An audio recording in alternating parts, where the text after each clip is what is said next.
अब हम पढ़ेंगे कि सक्रियता श्रेणी के मध्य में स्थित धातुओं का निष्कर्षण कैसे किया जाता है।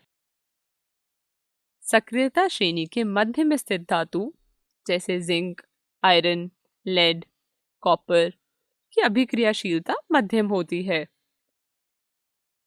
और हम जानते हैं कि कई धातुओं के अयस्क ऑक्साइड हैं, लेकिन यहाँ कुछ उनके कार्बोनेट या सल्फाइड के रूप में पाए जाते हैं। कृपया ध्यान दें कि सल्फाइड और कार्बोनेट की तुलना में धातु को उसके ऑक्साइड से प्राप्त करना अधिक आसान है। इसलिए अपचयन से पहले अयस्क को धातु ऑक्साइड में परिवर्तित किया जाना चाहिए। लेकिन ऐसे करते कैसे हैं? निस्तापन या भर्जन की प्रक्रिया से, जिसे हम अंग्रेजी में कैल्सिनेशन या रोस्टिंग कहते हैं। प्रयोग की जाने वाली विधियां अयस्कों की प्रकृति पर निर्भर करती हैं। चलिए इन्हें एक बार परिभाषित कर लें।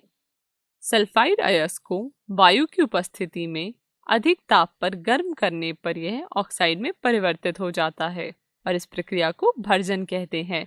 वीडियो को रोकें और इस परिभाषा को अपनी कॉपी में लिख लें।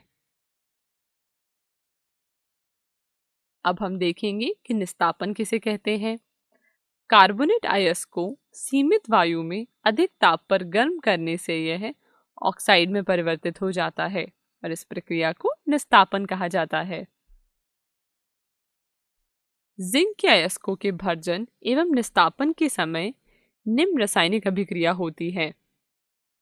इसे अपनी कॉपी में लिख लें। इसके बाद कार्बन जैसे उपयुक्त अपचायक का उपयोग कर धातु ऑक्साइड से धातु प्राप्त किया जाता है। उदाहरण के लिए, जब जिंक ऑक्साइड को कार्बन के साथ गर्म किया जाता है तो यह जिंक धातु में अपचयित हो जाता है, जिसकी अभिक्रिया कुछ इस प्रकार है। कार्बन का उपयोग करने के अलावा कभी कभी विस्थापन अभिक्रिया का भी उपयोग किया जा सकता है। लेकिन ऐसा क्यों करते हैं हम? क्योंकि कार्बन सस्ता है, लेकिन यह धातु को दूषित कर देता है। अतः कार्बन के बजाय अत्यधिक अभिक्रियाशील धातु जैसे सोडियम, कैल्शियम, एल्युमिनियम आदि को अपचायक के रूप में उपयोग किया जा सकता है, क्योंकि ये निम्न अभिक्रियाशीलता वाले धातुओं को उनके यौगिकों से विस्थापित कर सकते हैं। क्या आप जानते हैं कि विस्थापन अभिक्रिया अत्यधिक ऊष्माक्षेपी होती है? ऊष्माक्षेपी अभिक्रिया के बारे में हमने पिछले अध्यायों में पढ़ा है। इसमें उत्सर्जित ऊष्मा की मात्रा इतनी अधिक होती है कि धातु गलित अवस्था में प्राप्त होते हैं। चलिए इसका एक एप्लीकेशन देखें। क्या आपने कभी टूटे हुए रेलवे ट्रैक पे वेल्डिंग होते देखा है? आइए वेल्डिंग से रेलवे की दो पटरियों को जोड़ने की प्रक्रिया को समझें। सबसे पहले हम रेल के चारों ओर एक वेल्डिंग सेटअप स्थापित करेंगे और थर्माइट मिश्रण युक्त एक बॉक्स लेंगे, जिसमें मूल रूप से एल्युमिनियम और आयरन ऑक्साइड का मिश्रण है। अब यह मिश्रण युक्त बॉक्स को वेल्डिंग सेटअप के ऊपर रखेंगे। हमने इस मिश्रण के डब्बे को वेल्डिंग सेटअप के ऊपर रखा। अब हम पूरे मिश्रण को जलाएंगे।